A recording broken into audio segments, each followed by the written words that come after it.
Hello again. Okay, we're trying this. A little technical issues. Bear with me, people. Trying to get this straight for you. Hope you all enjoyed the show. Quick reminder, the first take contest, it's first take your take. Go on the website, upload a 1-minute video, something original, creative, whatever it is, based on something we debated today. You can come right in studio, meet Stephen A., Max, myself, be at the debate desk on national TV, get to debate them. We want to see you. We want to meet you. Keep sending them in. And I love the ladies. We had a full ladies rip, so keep those coming. But right now, it's time to answer some questions. Let's get them going. What do you guys want to talk about today? A little NFL, NBA. Where are we going? What's up, Danny? Who else we got here? Jerry Sanchez in the house. Coming in. Who else? Hello, Juan. Just got some sports questions here. Let's get into it. Adam. All right, we don't have any questions, so I'm just going to go in on something right now. So first topic that we discussed, of course, the Dallas Cowboys and what they should do with Tony Romo or Dak, and the fact that Jerry Jones hasn't made a decision yet. I call BS on that. I think he has made a decision. He doesn't want to share it. And I think after that win against the Packers, now the bye coming back for the Eagles, if he beats the Eagles, there's no shot they're starting Tony Romo. I think it's Dak's job. Cowboys fans, how do you feel about that? What else? Are the Knicks going to win the NBA championship? That would be a negative. I think they could be in the playoffs for sure. I'm excited for that game tonight. We're going to see the Knicks against the Celtics, and we discussed it on the show yesterday. Obviously, everyone's playing for second place in the East after the Cavs, and a lot of people think the Celtics have a shot, the Knicks having a chance to, the Raptors. So I think tonight's preseason game, it's on ESPN, will be a good test to see some of that. Getting some phone numbers. Look at this. Making a girl feel good about herself, like she still got it. How long do you think Big Ben will be out? Okay, so we just talked about that on the show. It appears he's going to be out for about a month. He met with an orthopedic surgeon. So Landry Jones, the backup right now, it'll be interesting to see if they try to get, they try to trade from a veteran, give up some draft picks or something, because Landry hasn't really held it down for them. But so disappointing because there's so much talent on that Steelers offense. Do you think the Saints can continue to win? No question. The issue with the Saints is always the defense. But obviously we saw Drew Brees ball beating the Panthers, another great win there. And he always puts in work at home. Is this the best rookie duo you've seen, Dak and Elliott? I don't know if it's best ever, but they are legit, both of them. Both of them making cases for Rookie of the Year. Am I a Patriots fan? No, I'm a diehard New York Giants fan, but I truly do believe, I get into this with Max on the show often, that Tom Brady is the best quarterback in football. And I realize that Aaron Rodgers struggled a little bit last year, Mike McCarthy not calling the plays, Jordy Nelson wasn't there. Now they got that back together. Eddie Lacy, I know he's a little banged up now, but he had some weight issues last year. But still, regardless, just how clutch Tom Brady does, regardless of the weapons, what he does in and year out, he's by far the best quarterback to me in the National Football League. Do the Giants have a chance? I'm very concerned with the Giants. We can't run the ball. Like, look at, you just asked me about Ezekiel Elliott. Look at the running game they have. We don't have an offensive line. We have no pass rushers. And our corners are getting banged up. So do I feel like they have a shot? Of course. I think the NFC East is always wide open, and I think there's always a chance. We were ready to crown the Eagles. Then they lost to Detroit. But I'm a little concerned for our squad right now. But again, with that division, with the Redskins, Eagles, and there's always a chance. But right now, the Cowboys, they're number one, and they're number one for a reason. Will Kaepernick progress? That one's interesting. I thought it was tough for him to have to go play his first game against the Bills, against that defense. They're hot right now. We know Rex Ryan is a mastermind when it comes to defensive schemes, and was like chomping at the bit getting a first shot at Colin Kaepernick with all the media attention. We know he loves that. But it appeared that he lost his arm, so I'm not sure what's going on there. People are saying he's a vegan now, and he's too lean, and all these different things. But he also doesn't have a lot of weapons and doesn't have a lot of help on that team. Your Giants sound like my Colts. No, I think your Colts are worse. I think your quarterback's better, but I think the pieces around, there's a lot of issues there, and I think it's organizational, and I think the Giants are having some of that as well. Will the Eagles beat Minnesota this week? Say it, Molly. I don't know. The Vikings are legit, and right now we have the metrics that we use, and we have the Vikings, and we have the Patriots and the Cowboys. It's called ESPN's Football Power Index. In terms of right now, at this moment, who would go to the Super Bowl, that Vikings defense is so stout to have a rookie come to town in Carson Wentz, and I get that Carson's legit. If he beats the Vikings, I'm going to look at him in a whole nother level. So good luck with that one. What else do we have? Do you think the Falcons are a better team than they were last year? I definitely do. I think the Falcons are legit, and I felt horrible for them after that pass interference call, and they should have won that game. And especially, I really like Dan Quinn, and I think why they hired him down there in Atlanta, especially, is he was like the mastermind behind that Legion of Boom, behind Seattle's defense. So now to go get your head coaching job, go back, face Pete Carroll, who was kind of your guy, your head coach, your mentor, and to lose it like that, I felt horrible. But you know what it is? Here comes the boom, and it was all over. Who else we got? Who will win the NFC North? I think that's definitely the Vikings. I think they've locked that up. Unless there's some kind of injury. There's always injury concerns, as we know with Sam Bradford.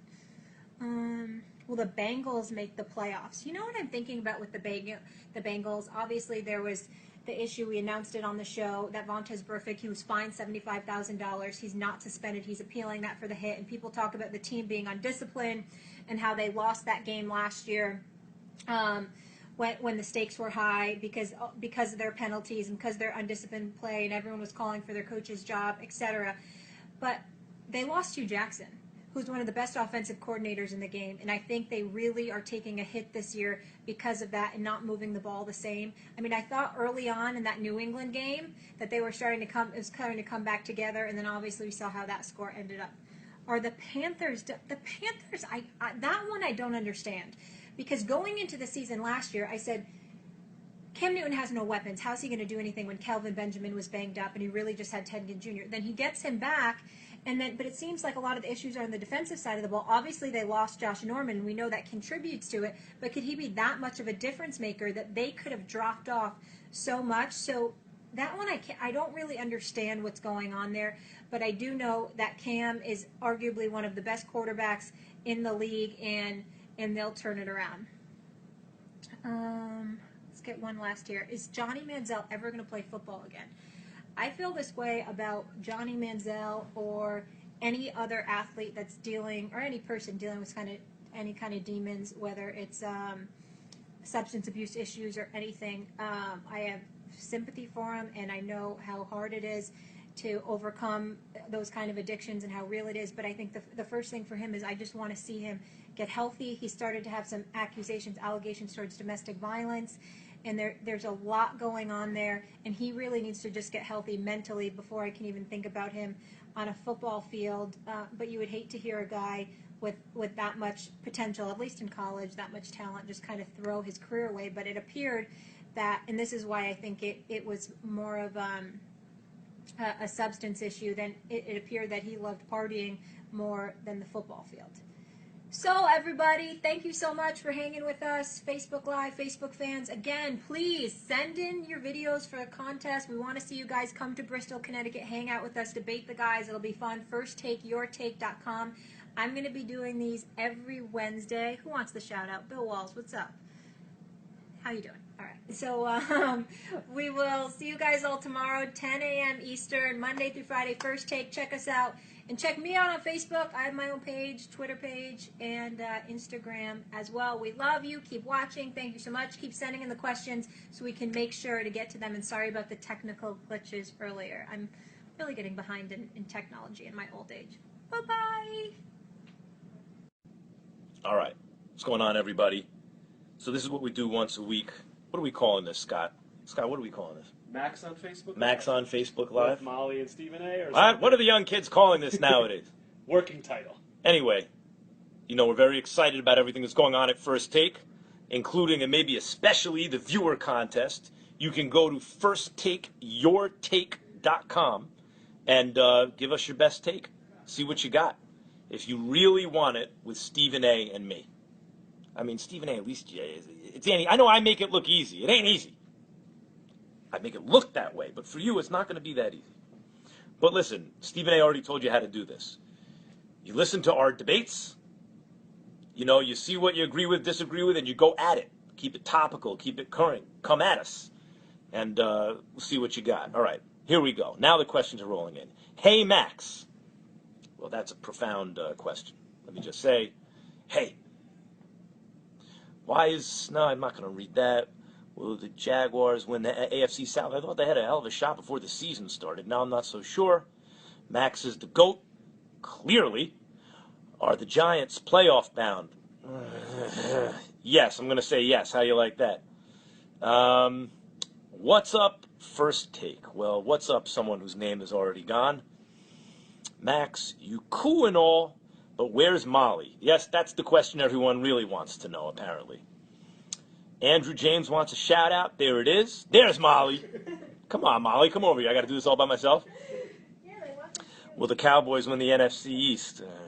Man, I hope not, but it doesn't look good. You stake someone to a 4-1 lead, essentially. They're 4-1, and my Giants are 2-3. Not good. Of course, the Cowboys only really have that one quality win that I can think of off the top of my head against the Bengals. Minnesota Vikings playoff material. Is that a trick question? Minnesota Vikings at this moment are the best team in football. Are the Vikes Super Bowl bound? It looks that way at the moment. I took Seattle to start the season, but if you had to ask me if the real question is, will they still be this team at the end of the season? If the Super Bowl were played today, I would say, yes, the Vikings would win it, or if the playoffs started today. But where they're going to be at the end of Week 17, that's another story. Why ESPN ever give the Atlanta Falcons any attention? I think that's going to change if they keep doing this. Panthers make the playoffs? I don't think so. Again, you start 1-4, you got so much catching up to do. Especially, you stake a team like the Falcons, who look really good, to a 3-game lead, and with 11 games to go, it's not likely. Is it over for Eli? He looks like he's trending down, I'm not going to lie.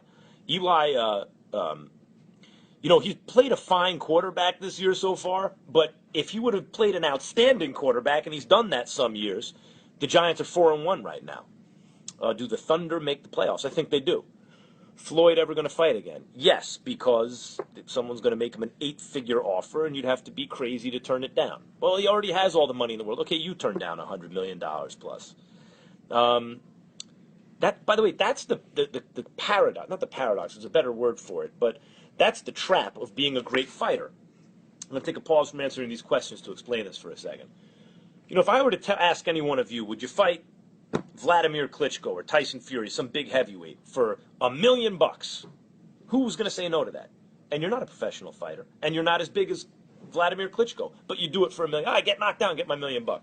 Now, Floyd and retired fighters who are still at the top or near the top aren't being asked to fight a guy twice their size for $1 million. They aren't non-fighters. Professional fighters, world-class fighters, even on the way down, are still among the 5 or 10 or 20 best in the world in their division. They're sometimes being asked to fight another guy same size as them in something that they have expertise in and are still pretty good at. Not for $1 million, but in Floyd's case, $100 million, and he's still the best at it. It's tough to walk away no matter how much money you have. Clemson-Alabama rematch in the national championship game. It's very possible. See you later. I'm going to wait for Molly. I get it. Hold on. Time out. Yep. I know you're used to me setting you up, but you forgot something. What's that?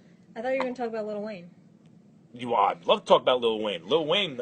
Went after you? What's that? How Lil Wayne went after you? He didn't go after me, actually. I thought he went after your big puppy. He tried. But let me tell you the best thing about having Lil Wayne on the show. I got to tell him some of my brother's old lyrics, and he was impressed. So that was a big thrill for me because... See, the thing about Lil Wayne, I'll explain it now as I explained it on the show. When people talk about the best rappers and who's their favorite, let's just talk lyricists. Take all regional bias out. Take all personal preference out. And just say who are the best lyricists. That means, I know a lot of people say Kanye or someone like that. And they're good lyricists, but they're still at the level where they allow the opportunity for a rhyme to influence what they're saying, the story they're telling, or the words they're using. Then there's another level, I believe, which are MCs, doesn't matter what region they're from, what style of hip-hop, whatever, I'm just pure lyricists, take your own personal preference out, who are masters of the words. The words do what they want them to, so they can say exactly what's on their mind. And if right now there was a tournament of MCs based on current MCs who are still active, I think the final 4 is Jay, Drake, Eminem still, and Lil Wayne. Those are the 4 guys I see out there, and I love Kendrick. I'm a fan of a lot of guys, but those are the 4 I see out there. We're taking all personal preference out, all regional bias. the words do exactly what they want them to do. So when Lil Wayne says something nice about my brother's, 20-year-old lyrics, that feels good. All right. Will the Knicks make the playoffs? They might. They could squeak in the 7th or 8th seed. I think they're being a little bit overrated now. They have no bench. Biggie is the GOAT. Yeah, I'm with you in his prime. Nas, and where's Nas at his best in that era? Nas was the guy. It was like G-Rap and Rakim had a baby. Will the Eagles make the playoffs? At this point, where does that leave my Giants, right? Lil Wayne doesn't know sports. I don't know. He seems to know sports, certainly the teams he roots for. What do you think about Cincinnati's boxing legend Aaron Pryor? What does his legacy mean to boxing? Pryor was a modern-day Henry Armstrong, who was, other than Sugar Ray Robinson, probably the best fighter who ever lived, or the greatest. Henry Armstrong simultaneously held 3 titles at a time where there was only 1 title per division, 8 divisions in boxing. And he got robbed for the middleweight title. Should have won that fight that gave him a draw against the guy, Seferino Garcia, he'd already beaten as a welterweight. So he should have at one point held 50% of the titles in boxing. And Aaron Pryor is compared to him at Pryor's best. After Aaron Pryor beat Arguello in their rematch, he also knocked him out in the first fight in one of the 2 or 3 greatest fights I've ever seen. He was 36-0 with 32 knockouts off the top of my head, and was the guy that people wanted to see Sugar Ray Leonard fight eventually, and the guy who none of the lightweights would fight, which is why he had to move up to junior welter, and was considered on his way to being an all-time great, and I consider him an all-time great, and his passing is sad. Also led a really tough life, even by the standards of fighters, who a lot of times come from nothing to make themselves, to be self-made people. Aaron Pryor's story is crazy. So he had problems with drugs and all those things, but it would be amazing if he didn't, considering his background. What do the Dolphins have to do better this year? Get a quarterback. People are asking me about Ward Triple G, Canelo Triple G. Let me just say, they don't like it when I make predictions about fights I might be calling, and I'd probably be calling both those fights. So I'll put it like this: Andre Ward is going to be the favorite against anyone in the world 175 pounds or below. And I think he would correctly be the favorite in terms of the odds. And Triple G would, I think, correctly be the favorite against anyone 160 pounds or below in the world, including Canelo. Kaepernick, yes, what about him? Amanda Haynes wants to know about him. Am I supposed to be shouting out these people's names? Next time. I'm sorry, I haven't shouted out your names. Why ESPN acts like CNN, focus on sports, because that is naive to think that sports are completely self-contained, and a lot of the interest in sports is based on things outside of sports, including gambling, which also takes, the form of fantasy football and stuff like that, including ancillary and social issues and the world around it. Sports are Jim Lampley had an interesting theory before Obama was elected the first time. He thought that because of locker rooms and because of racial progress made in sports, which he felt was in the forefront of racial progress in this country, that Obama could get elected because the culture had changed enough, sport in many instances leading the way. And I think there's something to that. You can't pretend sports occurs in a vacuum. What are the chances of the Heat making the playoffs? Not very good. Slim and none, and they ain't showing up. Will there ever be a time when big-time boxing comes back to the heavyweight division, Tyson Ali Foreman? Here's the problem with the heavyweight division. It's still, the heavyweight championship is still fought on American television between Americans. The thing is, it takes place on the blind side of the quarterback. That's where the high-paying jobs are. That's where the athletes are funneled. All right, I think I've answered enough questions for today. That's enough. Maybe next week I'll actually shout you out when I read the names. All right, that's it. So, Scott, how do we get out of this now? There's no graceful way to end this. Finish. I'm just going to press finish. Yeah.